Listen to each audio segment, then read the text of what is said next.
렌트로 하는 게 좋냐, 리스로 하는 게 좋냐, 뭐 구입을 하는 게 좋냐, 2탄 이렇게 이제 가지고 온 부분. 그렇네요. 부가가 됐을 때 구입하는 경우하고 렌트의 경우에는 건강보험료가 달라 말씀드렸는데 이걸 듣고 들으면서 이거다 이렇게 생각하시는 분들은 실질적으로 얼마가 가격이 들어가는지 저도 이제 보면서 이렇구나 이제 이렇게 알게 되는 부분이지 않습니까? 네네. 그래서 당장에 얼마가 비용 처리된다라는 분도 중요하지만 우리가 얼마를 쓸 수 있다는 것도 중요하기 때문에 그런 것들을 고려하셔서 결정하시면 될 것 같아요. 네, 상당히 이제 많은 정보를 드림에 있어서도 유익할 것이다. 네, 안녕하세요. 슬기로운 세무탐구의 이상화 세무사입니다. 네, 안녕하세요. 슬기로운 세무탐구 조봉기 세무사입니다. 네, 또 한 주일 동안 잘 지내고 계셨습니까? 네, 또 좋은 주제를 갖고 오기 위해서 네, 열심히 좀 준비를 또 하고 네. 왔습니다. 네. 오늘 뭐 이제 업무용 승용차 구입 관련해서 렌트로 하는 게 좋냐, 리스로 하는 게 좋냐, 뭐 구입을 하는 게 좋냐, 2탄 이렇게 이제 가지고 온 부분인 거고요. 네. 네, 아주 뿌듯한 표정을 짓고 있으시네요. 이게 저희가 처음에 한번 그때 네. 준비했었을 때 댓글에서 생각보다 많이 좀 답변을 달아주시더라고요. 네. 그래서 좀 더 구체적으로 좀 알려주면 좋겠다라고 해서 한번 나름 구체화시켜서 한번 가져와 봤습니다. 네네. 오늘 내용이 이제 상당한 내용입니다. 네네. 많은 분들이 이제 환호를 해주실 거라고 이제 믿고요. 들어가 보도록 하겠습니다. 자, 일단 뭐 저번 시간에도 한번 다뤘던 부분이긴 한데요. 복습 차원에서 다시 한번 좀 설명을 해주시죠. 네.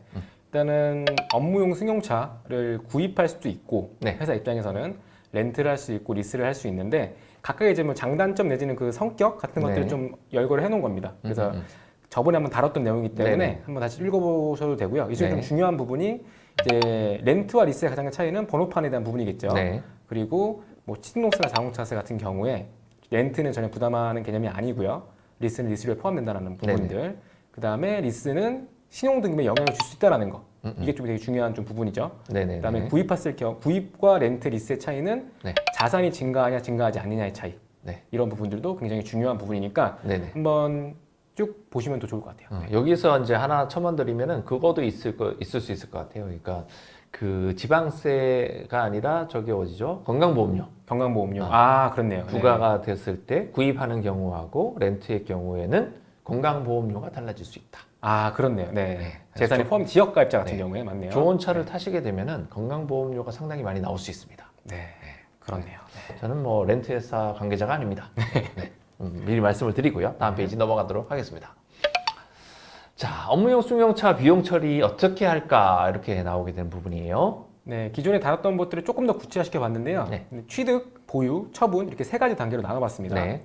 일단 이거는 좀 구입을 가정해가지고 좀 쓴 부분이기 때문에 좀 참고해 주시면 좋고요. 네.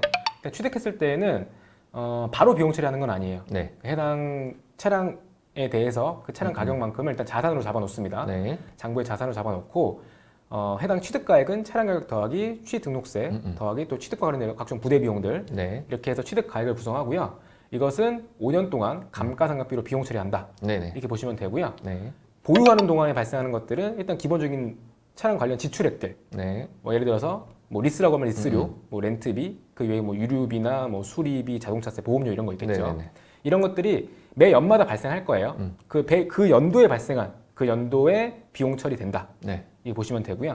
뭐 처분하게 될 때는 뭐 처분 이익이 발생할 수도 있고 처분 손실이 발생할 수도 있겠죠. 네네네. 그게 해당 처분한 연도에 손익에 반영이 돼서 네. 단기 순이익을 변동시킨다. 네네. 이렇게 보시면 될 것 같아요. 네네. 네. 뭐 이렇게 말씀드렸는데 이걸 들으면서 이거다 이렇게 생각하시는 분들은 없을 겁니다. 네. 네, 그래서 사례를 들어서 숫자를 보여드리면서 말씀을 드리도록 하겠습니다. 자, 일단은 세 가지 차종에 대해서 좀 분석을 해봤죠. 네, 일단 좀 가격대로 한번 구성을 좀 해봤는데요. 네. 일단 일단 2천에서 3천만 원대 정도에 해당이 되는 이제 K5 기아, 네. 그리고 한 5천만 원대에서 해당이 되어 있는 제네시스 G80, 네. 그 다음에 한 8천만 원대에 해당되는 벤츠 E클래스, 네. 이렇게 좀 세 가지 사례를 딱 해봐서 가지고서 한번 분석을 해봤습니다. 네, 들어가 보시죠. 네네. 그래서 아까 그 가정 말씀하신 거죠, 이거? 네. 네, 공통 가정이 일단은 2021년 1월 1일자로 네. 해당 차량을 구입하거나 또는 리스하거나 렌트했다고 가정을 해본 겁니다. 네. 계산의 편의상 1월 1일로 일단 잡아놓은 거고요. 네. 그다음에 법인 사업자 또는 개인 개인 사업자 사업자. 중에서도 복식부기 의무자라고 가정을 한 거예요. 네네네. 복식부기 의무자가 아닌 경우에는 어떤 한도에 대한 개념이 없거든요. 네. 아무거나 타시면 되는 거예요. 그렇죠. 네. 네, 비용 처리 때문에 상관없습니다. 아마 궁금해하시는 분들을 대비해서 저희가 차량별로 어떤 부분까지 비용 처리가 되고 어떤 부분 네. 비용 처리가 안 되는 부분을 말씀드리려고 했습니다. 한 2,600 가격, 5,300, 8,800 정도의 차량 세대를 가지고 들어가 보도록 하겠습니다. 네. 자, 일단 지출액이 이제 차이가 나겠습니다. 일단 기아 K5를 가지고서 먼저 가지고 와봤는데요. 네. 구입하는 경우, 그다음에 리스하는 경우, 렌트하는 경우 좀 비교해 본 겁니다. 기본 가정은 일단 기본적으로 보시면 되고요. 60개월 계약으로 다 보고 있는 네. 거예요. 그다음에 보증금이나 5년. 선납금 없는 걸로 네. 했을 때 지출액 같은 경우에는 구입하는 경우에는 이제 할부기 때문에 원리금 상환액이 나올 거고요. 네. 취등록세가 좀 부과가 될 거고 네. 매년마다 자동차세가 나올 거고요. 그다음에 매년 유류비나 뭐 보험료 같은 것들을 한 400만 원으로 가정해 봤어요. 네네. 그렇게 했을 때 감가상각비 5년 정액법 상각으로 가정했을 때 네. 매년 비용 총액은 1,040만 원 가까이 된다. 네네네. 그리고 리스 같은 경우에는 네. 리스료와 신고세는 없죠. 이 가정들을 쭉 했을 때 만기시 인수 금액을 일단 무시했습니다. 네네. 이렇게 했을 때 비용 총액은 한 910만 원 정도 나올 걸로 예상이 되고요. 네네. 렌트 같은 경우에는 다른 것들은 다 동일하게 쭉 따라가시면 되고요. 네. 일단 자동차세가 없다라는 부분, 그 다음에 그 보험료가 렌트비에는 포함이 돼 있어요. 그래서 네네. 보험료를 고려하지 않았습니다. 그렇게 했을 때 매년 비용 총액은 한 752만 원 정도 나온다. 네네. 이렇게 분석을 해볼 수 있을 것 같아요. 어찌 보면은 구입 비용이 비용 처리가 제일 많이 되면서 제일 많은 금액을 지출을 하지 않겠습니까? 네네네네 맞습니다. 그러면 리스나 렌트 같은 경우는 만기시 인수 금액만큼이 저게 비용 처리가 될까요?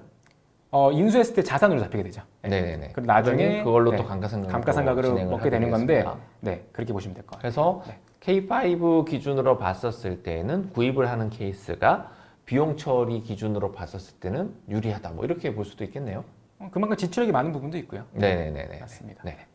다른 차종을 가지고 또 말씀을 나눠보시죠. 네, 기본적인 네. 가정은 다 동일합니다. 네네. 네, 동일한데 제네시스 G80으로 가정해 봤을 때요. 네. 끝에만 보시죠. 네. 매년 비용 총액이 약 한 1,970만 원 정도 음. 예상이 되고요. 네. 그다음에 리스 같은 경우에는 1,660만 원. 네. 그다음에 렌트 같은 경우에는 1,380만 원 정도 비용이 발생할 수 있다. 이렇게 네네. 보여집니다. 네. 네네. 그래서 뭐 리스하고 렌트가 차이 나는 거는 이제 보험료하고 유류비하고 뭐 이런 거에 이제 차이, 취등록세 차이도 있을 거고요. 네, 맞습니다. 네네네. 네네네. 그래서 저런 식으로 비용 처리가 결국에는 이제 제네시스 같은 케이스는 1,500만 원의 비용이 이제 넘어가는 케이스이기 때문에 네네. 실질적으로 비용 처리가 다 되지 않을 수 있다. 이제 이렇게 보면 될 것 같습니다. 네. 네. 이 뒤에서 좀 더 자세히 다루긴 할 건데요. 네네네. 이 금액이 올라가는 것만큼 그 해 연도에 좀 부인될 수 있는 금액이 나올 수 있다. 이렇게 네네. 보시면 될 것 네, 같아요. 알겠습니다. 네. 이 클래스도 보시죠. 네. 네, 이 클래스 아까 8,800만 원 정도 차량 가격 가정해 봤습니다. 네. 했을 때 구입과 리스, 렌트를 좀 비교해 본 건데요. 네. 일단은 감가상각비 금액 자체가 굉장히 높아요. 차량 가격이 높기 때문에. 네. 그래서 감가상각비로 비용 처리되는 금액 자체가 높고요. 그래서 매년 비용 처리할 수 있는 금액은 한 3,060만 원 정도 예상이 되고요. 네. 그다음에 리스 같은 경우에는 2,460만 원 정도. 그다음에 렌트는 2,461만 원. 비슷하네요. 네네. 이렇게 비용 총액이 발생한다. 이렇게 보시면 될 것 같아요. 네네. 어떤 차원에서는 뭐 조세무사님이 이제 고민을 이제 상당히 많이 해서 찾아주셨는데 네네. 실질적으로 얼마가 가격이 들어가는지 저도 이제 보면서 이렇구나 이제 이렇게 알게 되는 부분이지 않습니까? 네네. 그래서 상당히 이제 많은 정보를 드림에 있어서도 유익할 것이다라고 이제 보여지게 되겠습니다. 네. 다음 페이지 보실까요? 네, 비용 처리에 대한 부분 하이라이트죠. 이 네. 부분에 대해서 좀 말씀을 주시죠. 네, 그러면 일단 첫 번째로 기아 K5를 가정해 봤을 때 네. 뭐 구입을 한 경우, 그다음에 리스를 한 경우, 렌트를 한 경우 그러면 비용 처리는 어떻게 되는 거냐? 네. 전부 다 인정받을 수 있냐? 내가 실제로 쓴 지출액이나 비용들이 그 부분을 일단 기본적으로 가정해 봤을 때요. 네. 보험은 다 가입이 되어 있는 걸 가정했습니다. 네. 그다음에 업무일지 이제 운행일지를 쓰는 경우이고요. 그 운행일지상 이제 업무 사용 비율이 80%인 경우를 가정해 봤어요. 네, 100%는 아니고 80%인 네. 경우를 가정해 봤을 때 일단 감가상각비 시점에서 한도 초과액은 나오지 않습니다. 한도액은 800만 원 기준이기 때문에 한도 초과액은 구입이든 리스든 렌트든 발생하지 않습니다. 차량 가액이 낮아서 그런 거예요? 그렇죠. 네. 네. 낮기 때문에 한도액 네. 800만 원에 넘지 않는 그런 선에서 이제 해당이 되기 때문에 형성이 네네. 되어 있기 때문에 네. 발생하지 않지만 업무 사용 비율이 80%이기 때문에 네. 감가상각비 상당액 중에서 업무 미사용 금액이 나와요. 네네네. 그게 한 112만 원, 리스는 네. 85만 원, 렌트는 70만 원 정도 나오게끔 네. 계산이 됩니다. 음. 그다음에 업무용 수용자 관련 비용, 감가상각비 제외한 나머지 비용들 중에서도 업무 미사용 금액이 96만 원, 네네. 리스도 96만 8천 원, 렌트도 80만 원 정도 계산이 된다. 이렇게 보시면 될 것 같아요. 그 업무 미사용 금액은 어떤 금액을 대상으로 뽑아냈을까요? 전체 총 비용 중에서 네네네. 이제 감가상각비를 제외한 나머지 금액이라고 보시면 되고요. 유류비나 뭐 그렇죠. 네. 네. 유류비, 보험료, 수선비, 네네. 그 이외에 뭐 그런 각종 그런 비용들, 관련된 네네네. 비용들이라고 보시면 되고요. 네. 일단은 업무 미사용 금액이 뽑히는 이유는 업무 사용 비율이 80%로 가정했기 때문에 뽑히는 것들이에요. 네네네. 네. 이렇게 보시면 될 것 같아요. 그래서 이것도 좀 첨언을 드리면은 업무 사용 비율이 100%다라고 우기시는 분들이 있더라고요. 네. 네. 근데 저희는 실무적으로 봤었을 때 100%일 리는 없다. 왜냐면은 차량이 한 대잖아요. 보통 네. 업무용 차량 쓰시는 차가 뭐 K5고 집에서 쓰는 차는 뭐 그랜저고 이런 분들은 제가 본 적이 없어요. 저 차로 그냥 주말까지 쭉 네, 자녀들하고도 사용을 하고 이렇게 되기 때문에 업무 사용 비율이 100%다라고 하는 거는 상당히 좀 어려울 수 있는 부분이라서 가정을 저렇게 했고요. 네. 그래서 그리고 이제 그 감가상각비에 대해서 한도액이 800만 원 정도가 이제 한도지 않습니까? 근데 네. 저 800만 원을 넘게 되는 차량은 어느 정도 금액을 하면 800 정도가 넘게 될까요? 일단 뒤에 제네시스 G80부터 한번 확인해 보시면 될 것 같은데요. 네네. K5 때문에 그렇죠. 네네네. 다음 페이지 한번 넘어가서 확인을 해보겠습니다. 네, 일단은 제네시스 G80을 가정해 봤습니다. 네. 이것도 마찬가지로 구입, 리스, 렌트로 구분해 보시면 되고요. 업무 사용비를 80% 가정해 봤을 때 네. 구입의 경우에 감가상각비 한도초가 시부인 대상 금액이 910만 원이에요. 아 나오네요 이제 바로. 네, 그래서 한도액이 800만 원을 초과하기 때문에 네. 그 초과 금액에 대해서는 감가상각비 한도초가 부인이 됩니다. 네. 그리고 한도 초과된 금액 이외에 업무 네. 미사용 금액으로도 한 112만 원 정도가 부인이 되고요. 네네네. 그 이외에 감가상각비 이외에 관련 비용 중에서도 업무 미사용 금액으로서 한 165만 원 정도가 네네. 부인되는 금액이 발생하게 됩니다. 토탈 한 세 가지 정도가 비용 처리가 안 된다는 거죠? 그렇죠. 네. 이 부분은 지금 다 각자 좀 계산이 되어 있기 때문에 네. 이 합계액을 좀 궁금해할 수 있는데 그건 네. 뒤에서 다시 한 번에 될 네네네. 거예요. 네. 그다음에 리스 같은 경우에도 한도 초과액은 나오지 않네요. 네네. 리스나 렌트는 대신에 업무 미사용 금액으로 금액들이 뽑혀져 나온다. 네네. 네, 이렇게 보시면 될 것 같아요. 네네네. 알겠습니다. 다음 페이지 또 보시죠. 이 클래스는 네. 네, 벤츠 E 클래스 같은 경우에는 감가상각비 한도 초과액도 구입, 리스, 렌트가 전부 다 나옵니다. 네네네. 한도 초과액이 구입 같은 경우가 좀 많이 나오네요. 네네. 720만 원 정도 나오니까 그 이외에 업무 미사용 금액으로도 한 380만 원, 뭐 네. 263만 원, 네. 260만 원 정도 수준으로 나오게 되고요. 네. 업무용 수용차 관련 비용에 대한 업무 미사용 금액도 230만 원 수준으로 다 나오게 된다. 이렇게 보시면 될 것 같아요. 네. 그 추가적인 이제 궁금해하시는 분들이 있을 것 같은데요. 네. 한도 초과액이라고 표현되는 저 금액에 대해서는 손해를 이제 굉장히 많이 본 것처럼 보여지지만은 이 네네네. 차량을 되팔 때 다시 저 효과가 상쇄가 되어서 네, 되팔 때도 상세가 되고요. 네. 그다음에 이제 뭐 아마 아시는 분들은 아실 거예요. 저거는 이제 유보라는 항목으로 관리가 되게 되는데요. 네네. 이제 기본적으로 감가상각비가 5년 동안 이제 감가상각을 하잖아요. 근데 5년이 넘어서도 차량을 계속 보유하고 있을 수 그렇죠. 있으니까요. 네네네. 5년 동안은 계속 지금 부인이 될 거예요. 그렇죠. 계속 감가상각 한도 초과 계속 부인이 되는 상태이실 텐데 네. 5년 이후에는 감가상각비가 없을 거기 때문에 그렇죠. 그때부터는 비용 저 한도 처리가 초과액을 비용 처리를 할 수 있습니다. 그렇죠. 네. 그렇기 때문에 그 감가상각비의 한도 초과가 되는 거에 대해서는 그렇게 거부감을 느끼실 필요가 없고요. 저기 밑에 있는 업무용 승용차 관련 비용 중에서 업무 미사용 금액이 되는 부분은 영원히 인정받을 수 없는 금액에 해당을 하겠습니다. 맞습니다. 네네. 그렇게 이해하시면 될 것 같습니다. 네, 다음 페이지 보시죠. 이게 이제 총괄표에 해당을 하겠죠. 네, 총괄표로 한번 정리를 해봤습니다. 네네.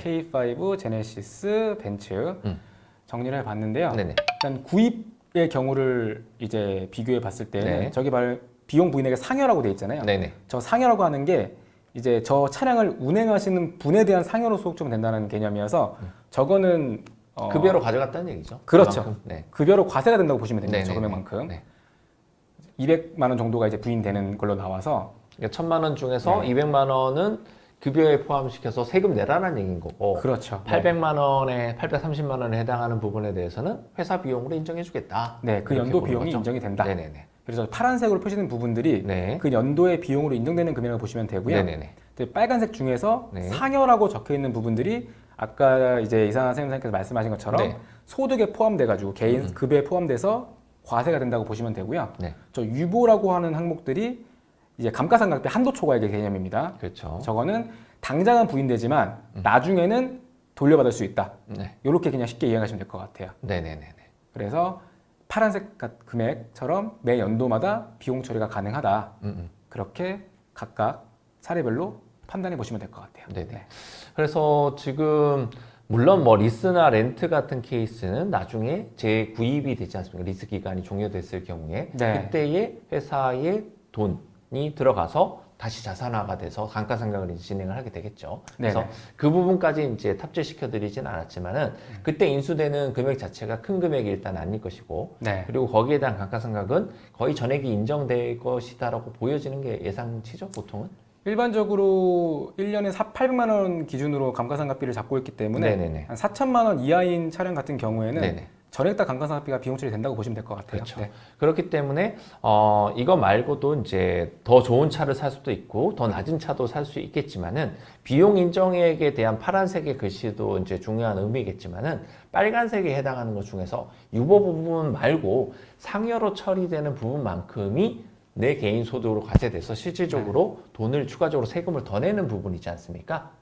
맞습니다. 그렇죠? 네네네. 그렇기 때문에 그냥 사람마다 이제 그 어떤 의사결정을 하는지는 달라지겠지만은 실질적으로 이 표를 대상으로 봤을 때는 차종에 따라서도 조금 다르겠지만 리스나 렌트가 세금적인 측면으로 보면은 결론적으로는 조금 더 유리하지 않나라는 결론이 좀 나오게 되는 부분인 것 같습니다. 네. 그리고 이 내용을 봤을 때 한 가지 좀 더 집중해 보셔야 되는 거는 비용 총액이에요. 네네. 비용 총액인 부분이기 때문에 네. 우리 이제 회사에서 가용할 수 있는 자금, 그다음에 여력 같은 것들을 고려하셔가지고 선택을 해보시면 되는 부분이고요. 네네.